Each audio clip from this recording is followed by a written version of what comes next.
Friends, आज हम लोग विवाह गीत सुनाएंगे। अमवा के डलिया पर बोलला कोयलिया, अरे बोलला कोयलिया, अरे सुगना बोलला बासावाळ रे लालना, अरे सुगना बोलला बासावाळ रे लालना। अपने आंगनवा से बोलना महेंद्र दुल्हा, बोलना महेंद्र दुल्हा।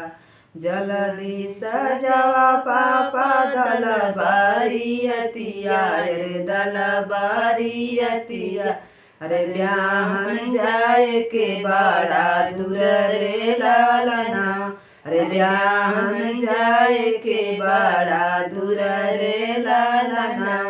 कैसे सजाई बेटा दल बारियतिया, अरे दल बारियतिया, अरे रुसल बाण गोत पालीवार रे लालना, अरे रुसल बाण गोत पालीवार रे लालना। गोत पालीवर पापा जल्दी मनावा, अरे जल्दी मनावा, अरे ब्याहन जाए के बड़ा दूर रे लालना, रे ब्याहन जाए के बड़ा दूर रे लालना। अमवा के डलिया पर बोलला कोयलिया, अरे बोलले कोयलिया, अरे सुगना बोलला बासावाळ रे लालना, अरे सुगना बोलला बासावाळ रे लालना। अपने आंगनवा से बोलना महेंद्र दुल्हा, बोलना महेंद्र दुल्हा। जल्दी सजावा चचा दल बारियतिया, अरे दल बारियतिया, अरे ब्याहन जाए के बड़ा दूर रे लालना, अरे ब्याहन जाए के बड़ा दूर रे लालना। कैसे सजाई बेटा दल बारियतिया, अरे दल बारियतिया, अरे रुसल बाण गोती पालीवार रे लालना, रे रुसल बाण गोत पालीवार रे लालना।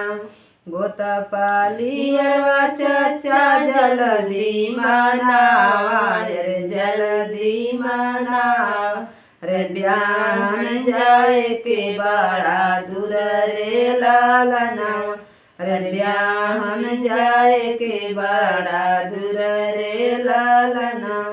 अमवा के डलिया पर बोलले कोयलिया, अरे बोलले कोयलिया, अरे सुगना बोलला बासावाळ रे लालना, अरे सुगना बोलला बासावाळ रे लालना। अपने आंगनवा से बोलना महेंद्र दुल्हा, बोलना महेंद्र दुल्हा। जल्दी सजावा भैया दल बारियतिया, अरे दल बारियतिया, अरे ब्याहन जाए के बड़ा दूर रे लालना, अरे ब्याहन जाए के बड़ा दूर रे लालना। कैसे सजाई भैया दल बारियतिया, अरे दल बारियतिया, अरे रुसल बाण गोत पालीवार रे लालना, अरे रुसल बाण गोत पालीवार रे लालना।